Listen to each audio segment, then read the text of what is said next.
Hello friends, स्वागत है आपका एक बार फिर से आपके अपने लीगल चैनल सोच पर प्रहार में। दोस्तों, आज आप लोगों के सामने एक ऐसा जजमेंट रखने वाला हूं जिसमें पति को एक नहीं अनेकों राहतें मिली और वो भी ऑनरेबल सुप्रीम कोर्ट के द्वारा।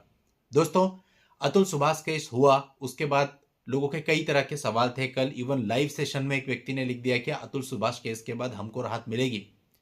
दोस्तों, अभी ये जो जजमेंट है बिल्कुल रिसेंट है, 20 फरवरी 2025, यानी केवल 3 दिन पहले का ही ये जजमेंट है।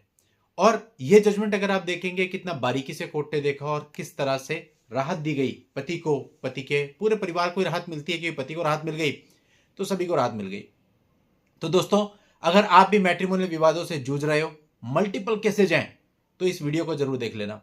इस वीडियो को अंत तक मत छोड़ना, क्योंकि स्टेप बाय स्टेप आपको पूरा मामला भी समझाऊंगा और कैसे कैसे हस्बैंड को इसमें रिलीफ मिलते चले गए और वो इस पूरे प्रक्रिया से बाहर आ गया।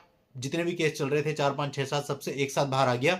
सब कुछ आज की इस वीडियो में मैं आपको अच्छे से समझाने वाला हूं। दोस्तों, आप लोगों की जानकारी के लिए बता दूं कि बहुत सारे लोग ऐसे भी हैं जिन्हें अभी तक नहीं पता कि हमने संडे को लाइव प्रोग्राम चालू किया है, जो कि हर संडे शाम को 5 बजे से 5:30 बजे तक इस चैनल सोच पर प्रहार और 5:30 से 6 बजे तक कानूनी सोच पर आएगा, जिसमें आप लोग अपने क्वेश्चंस पूछ सकते हो और अपनी क्वेरीज का आंसर ले सकते हो। तो चलिए दोस्तों, आज किस मुद्दे पर आ जाते हैं। अब कई बार होता है कि जो हस्बैंड होता है वो आउट ऑफ कंट्री होता है। फॉर एग्जाम्पल, मेरे कई सारे क्लाइंट है कि कोई जर्मनी में बैठा है, कोई दुबई में बैठा है, कोई यूएस में बैठा है, इस तरह के क्लाइंट्स हैं। अब इन क्लाइंट्स के साथ सबसे बड़ी दिक्कत ये होती है कि बार बार ये लोग एफिडेविट देने, अपना क्रॉस कराने, बयान कराने, गवाही कराने इंडिया में नहीं आ सकते। अब भाई, आने की पहले तो ट्रैवलिंग एक्सपेंसेस ही कितना होता है, फिर जिस जॉब में वहां से छुट्टी मिलेगी या नहीं मिलेगी, बहुत सारी चीजें होती हैं। तो ऐसे में ये इनका एक बहुत बड़ा कंसर्न होता है। अब ये जो मामला था, इस मामले में एक डीवी का केस चल रहा था। अब इस डीवी के केस में जो है, पति फिजिकली अपियर नहीं हो रहा था, तो कोर्ट ने उसके खिलाफ ऑर्डर कर दिया था उसके फिजिकल अपियरेंस के लिए। तो किस्सा शुरू यहां से हुआ था और यहां से शुरू होते होते जितने भी केसेस थे वो सारे लपेटते हुए बिल्कुल लास्ट में पूरा डाइवोर्स करके बाहर आया बंदा।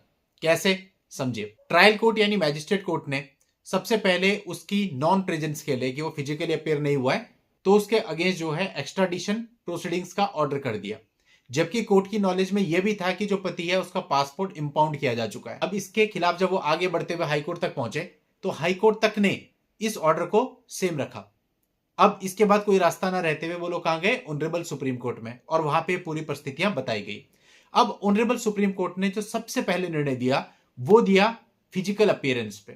क्लियरली कह दिया कि हस्बैंड का इस प्रक्रिया के अंदर फिजिकल अपीयर होना जरूरी नहीं है। फिजिकल नहीं आएगा तो भी चलेगा, बिकॉज इस केस के नेचर की वजह से, क्योंकि इसका जो नेचर है वो क्वासी क्रिमिनल है और इसमें प्रोटेक्शन ऑर्डर ही पास होता है और जो कॉन्सिक्वेंस भी हो सकता है वो ब्रीच ऑफ प्रोटेक्शन ऑर्डर का ही हो सकता है, इसके अतिरिक्त नहीं हो सकता। इसलिए हस्बैंड का फिजिकली आना जरूरी नहीं है। अब आप सोचिए कितनी बड़ी राहत है ये आपके लिए, यदि आप बैंगलोर से देहरादून आते हो, बैंगलोर से दिल्ली आते हो, या फिर दिल्ली से हैदराबाद जाते हो, या फिर यूएस से दिल्ली आते हो, या फिर जर्मनी से देहरादून आते हो, तो इस जजमेंट की आप हेल्प ले सकते हैं, जहां ऑनरेबल सुप्रीम कोर्ट ने बिल्कुल क्लियर कट कर दिया है कि आपको फिजिकली नहीं आना। आप सोचिए आपकी कितनी बड़ी हैरेसमेंट खत्म, क्योंकि डीवी के केस में आपके जो बाकी के घर वाले होते हैं उनका जाना तो वैसे भी कंपलसरी नहीं है, और अब आप भी नहीं जाएंगे तो बात ही खत्म, प्रेशर जीरो। और वो लोग जो दबाव बनाने की कोशिश करते थे अभी तक डीवी एक्ट से, वो चीज पूरे तरीके से यहां पे फिनिश हो गई। अब मामला यहीं खत्म नहीं हुआ, यहां पर कोर्ट ने दूसरी चीज देखी, पासपोर्ट इंपाउंडिंग। हस्बैंड का जो है पासपोर्ट इंपाउंड किया गया था। आप में से कई सारे लोगों के साथ ऐसा हो जाता है जिसकी वजह से आप ट्रैवलिंग ही नहीं कर पाते। तो कोर्ट ने माना it was x facie illegal. और एक मामला था Maneka Gandhi versus union of India and another, इसका रेफरेंस लेते हुए कोर्ट ने माना कि पति को सुनने का मौका ही नहीं दिया गया और उसका जो पासपोर्ट था उसको इंपाउंड कर लिया गया। कोर्ट ने यहां कहा कि जो अथॉरिटीज हैं उन्हें 1 हफ्ते के अंदर अंदर पति का जो पासपोर्ट है वो रिलीज कर देना चाहिए। पति को दूसरा बड़ा रिलीफ, यदि आपके साथ ऐसा हुआ है कि आपके पासपोर्ट पे किसी प्रकार की दिक्कत है, तो यहां पर सुप्रीम कोर्ट ने क्लियर कर दिया भैया इस तरह से पासपोर्ट इंपाउंड नहीं किया जा सकता। पहले उस बंदे को तो सुनो जिसका पासपोर्ट आप इंपाउंड करने जा रहे हो, उसका वर्जन लो, अदरवाइज ये लॉ की आइज में गलत है, यानी कानून की निगाहों में गलत है। तो यहां पे पति को दूसरी बड़ी राहत कि उसका जो पासपोर्ट है वो रिलीज हो गया। अब आ जाते हैं तीसरी बात पे। पति ने अपनी तरफ से एक पिटीशन भी लगाई थी कि उसकी जो मैरिज है ये पूरी तरह से अनसक्सेसफुल है और कोर्ट अपनी इनहेरेंट पावर का इस्तेमाल करते हुए इसको जो है खत्म कर दे, इरिट्रीवेबल ब्रेकडाउन ऑफ मैरिज के ग्राउंड पे। आपको पता है ऑनरेबल सुप्रीम कोर्ट की जो इनहेरेंट पावर है, article 142 of the constitution of India के अंतर्गत ऑनरेबल सुप्रीम कोर्ट ऐसा कर सकता है। अब ऑनरेबल सुप्रीम कोर्ट ने इसके लिए चीजों को देखा। पहला ग्राउंड जो देखा वो ये देखा कि जो मैरिड है वो बहुत शॉर्ट पीरियड की रही है, यानी केवल 80 दिन की मैरिज है। दोनों पक्षकार यूएसए में साथ में 80 डेज रहे और उसके बाद सेपरेशन हो गया। दूसरा, ऑनरेबल सुप्रीम कोर्ट ने देखा कि दोनों पक्षकारों के बीच में मल्टीपल लिटिगेशन से बहुत सारे केसेस चल रहे हैं। कंज्यूगल राइट्स का भी केस चल रहा है, इधर से डीवी एक्ट का भी केस चल रहा है, क्रिमिनल प्रोसीडिंग्स भी चल रही हैं, काफी सारे मल्टीपल केसेज हैं। तीसरा जो ग्राउंड देखा ऑनरेबल सुप्रीम कोर्ट ने वो ये देखा कि हर प्रकार की कोशिश कर ली गई है मामले को सुलझाने की, लेकिन सारे अटेम्प्ट अब तक फेल रहे हैं। अब ऑनरेबल सुप्रीम कोर्ट ने यहां पे पुराने जो ऐसे जजमेंट दिए गए हैं जिनमें इस तरह से मैरिज को खत्म कर दिया गया, उनमें जिन पॉइंट्स को हाईलाइट किया गया था उन सबसे इसका मिलान किया और कोर्ट को लगा भाई इस केस में भी ऐसा ही है कि जो मैरिज है ये पूरे तरीके से खत्म हो चुकी है और इसको इरिट्रीवेबल ब्रेकडाउन ऑफ मैरिज माना जा सकता है। और कोर्ट ने क्या किया, डाइवोर्स भी ग्रांट कर दिया। बोला जी मैरिज खत्म, वन टाइम सेटलमेंट करो, 25 लाख रुपए दो, खत्म।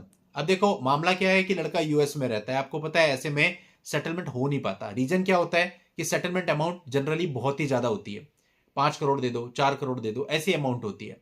अब इस अमाउंट पे कैसे सेटलमेंट हो जाएगा, हो नहीं सकता, बहुत मुश्किल होता है। ये मैं एक जनरल बात बता रहा हूं, ऐसा होता है। जितने भी हमारे फॉरेन क्लाइंट्स होते हैं हम यही देखने में आता है कि उनके जो लड़की पक्ष होता है वो बहुत मोटी डिमांड करते हैं और वो पूरी नहीं हो सकती, प्रैक्टिकल नहीं है, तो सेटलमेंट होता ही नहीं।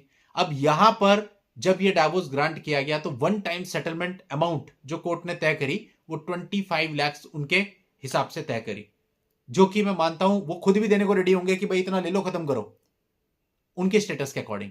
तो ऐसे में इनको ये भी बहुत बड़ा रिलीफ मिल गया कि एक सही अमाउंट में पूरा का पूरा मामला खत्म हो गया, डाइवोर्स ग्रांट हो गया। इसके आगे सुनो, ऑनरेबल सुप्रीम कोर्ट ने यहां पर जितने भी केसेस चल रहे थे एक डायरेक्शन दी कि सारे के सारे केसेस खत्म किए जाएं, चाहे वो सिविल हो चाहे वो क्रिमिनल हो, कोई से भी केसेज हो, सब खत्म। और जिस हाई कोर्ट के ऑर्डर के खिलाफ वो यहां पर आए थे उस हाई कोर्ट के ऑर्डर को भी क्वैश कर दिया। तो दोस्तों एक नहीं अनेकों अनेक रिलीफ। आप ये कह सकते हो कि जिस तरह से हस्बैंड एक दलदल में फंसा हुआ खुद को पाता है, बहुत सारी चीजों में उलझा हुआ होता है, सारी उलझनों को ऑनरेबल सुप्रीम कोर्ट ने एक झटके में खत्म कर दिया। अब यह जजमेंट कितना बढ़िया है, इसीलिए इस जजमेंट की पीडीएफ कॉपी मैंने इंतजाम करी है आप लोगों के लिए, और वो पीडीएफ कॉपी आपको इस वीडियो के डिस्क्रिप्शन में लिंक मिल जाएगा, क्लिक करना, डाउनलोड करना और जहां पे भी आपको परिस्थितियां एक जैसी लगती हैं लगाओ और लाभ उठाओ। और दोस्तों अगर आपको वीडियो अच्छा लगा है तो इसे और लोगों तक भी शेयर कीजिए, क्योंकि अवेयरनेस बढ़नी चाहिए, जन जन तक इस प्रकार के जजमेंट पहुंचने चाहिए। और वीडियो को लाइक करके चैनल को सब्सक्राइब भी कर दीजिए। और दोस्तों अगर आपको इस चैनल का कंटेंट अच्छा लगता है